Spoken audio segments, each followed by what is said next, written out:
એટલે ઓ ભાવલા, હાલ હાલ આપણે આવીએ લ્યા. ક્યાં જવું છે? હાલ ને ચલા, એકદમ જોરદાર મસ્ત વસ્તુ તને બતાવો ભાઈ. પહેલી વાર માર્કેટમાં આવીએ ત્યાં ક્યારે દેખી જ નહીં હોય. હાલ હાલ. પણ તે તો ખરા ક્યાં જવું છે? એટલે કવર લેવા જઈએ આપણે. હાલ કવર લેવા જઈએ. શેનું કવર? Car cover? એટલે ચણિયા ચોળી અને કૂતાનું કવર જોરદાર વસ્તુ માર્કેટમાં આવી છે. ચાલ લેવા જઈએ આપણે. હે, ચણિયા ચોરીનું કવર? એટલે રેનકોટની વાત કરું. હાલને રેનકોટ લેવા જઈએ. અલ્યા હવે રેનકોટ? ચોમાસું તો જતું રહ્યું. એટલે ખબર છે મને, ચોમાસું જતું રહ્યું, પણ આ જેવા તેવા રેનકોટ નથી ભાઈ, મેચિંગ રેનકોટ છે. મેચિંગ એટલે? મેચિંગ એટલે જેવો કૂતો ને જેવું ચણિયા ચોરી ને એવો તારો રેનકોટ એને મેચિંગ આવી જાય. હાલ લેવા જઈએ.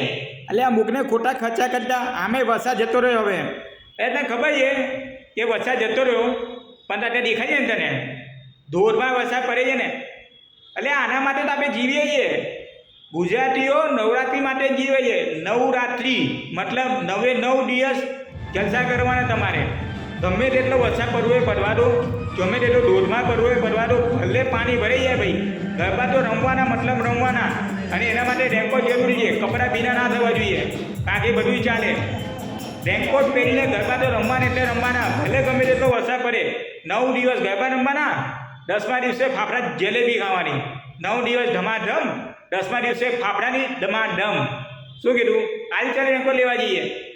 અને તમે પણ એક પાસ ઓછો ખરીદજો, રેનકોટ પહેલા લાવજો. કેમ? ગુજરાતી છે એટલે ગરબા તો રમવા જ પડે. ગમે તેટલો વરસાદ પડે ને ભાઈ, ગરબા તો રમવાના. રેનકોટ પહેરીને પણ ગરબા રમવાના એટલે રમવાના. ગુજરાતી એટલે ગરબા, ગરબા એટલે ગુજરાતી. હાલ પાવલા.